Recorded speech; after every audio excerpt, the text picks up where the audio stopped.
Hey everyone, Reed Hendricks with Valor Ridge, and the purpose of today's video is to distinguish between rights and privileges.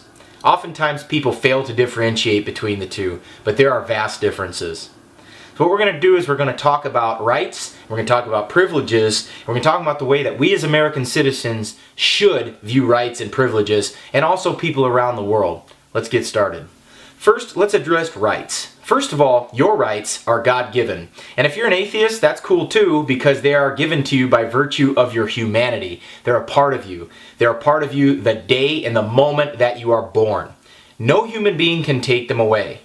Nobody. No man-made law can violate them.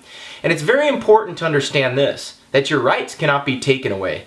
You can only give them away. It's also important to understand this, that your rights, a right is something that does not come at the expense of other people. For example, it is not your right to health care.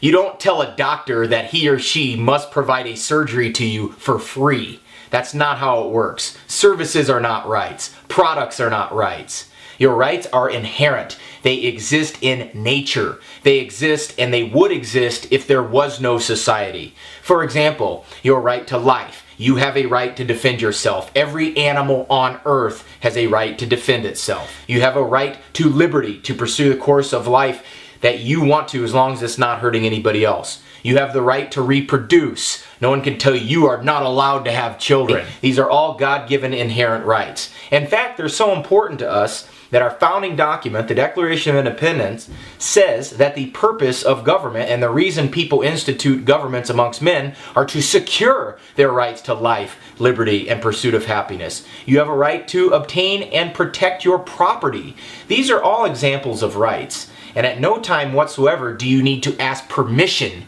to exercise any of them, nor enjoy any of them. And rights are so important that the first 10 amendments to our Constitution is known as the Bill of Rights. And they were seen as the most important rights that governments were designed to protect. And the Bill of Rights was a safeguard against the ambiguity of the Constitution at the time. So it's very important you understand that. Our rights are so important that you can see in our early form of Republican government that the main goal of government was to protect those rights. And in fact, most laws that were passed were designed to not only limit the size and also the scope of the federal government. And if you doubt any of this, read the Constitutional Convention notes by Mr. Yates. He'll elaborate on this one to a great detail and much more eloquently than I can speak of in a short video. Privileges, on the other hand, are conditional. So if you went to someone's home and it was their home and they owned it, you would have to ask permission to enter their home. They are granting you the privilege of entering into their home, which is their right, by the way. So when we think about all this stuff, we ask permission to exercise privileges. We ask permission to do certain things. Privileges are most certainly conditional. Another example of a privilege is that it is not equal. People do not exercise or enjoy equal privileges.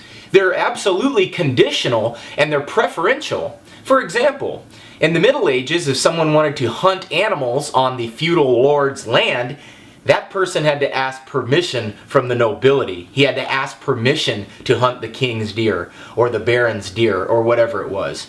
They were not allowed to do those things. And I think that's the crux of rights versus privileges, is that you are allowed to do privileges. Folks, your rights are inherent. Privileges are absolutely conditional and dependent upon someone else granting you them. So let's do a quiz. Healthcare, right or privilege? If you were in nature, would you demand someone else treat you and that's your right? Yeah, I don't think so. You get your head bashed in with a rock. How about this one? Your right to defend yourself. Does an antelope ask permission to grow horns and protect itself from lions? Does the lion ask permission to protect itself with its fangs and claws? Absolutely not. It's a part of who the lion is. And an armed citizenry is a part of a free citizenry, and it is your right to defend yourself. Another question from the quiz. Do you have to ask permission to reproduce? Do you have to ask someone's permission if you can beget offspring? Would you have to do that in nature? Does any animal in nature have to do that? I don't think so. So to summarize here, folks, we don't ask permission to exercise our rights. Rights and privileges are vastly different. Let's not revert back ever again to the feudal society of privileges for some. Let's never revert back to the system where we must ask for permission to live our daily lives. This is Reed Hendricks with Valor Ridge, reminding you the lessons that we learn are written on the tombstones of others. We'll see you on the ridge.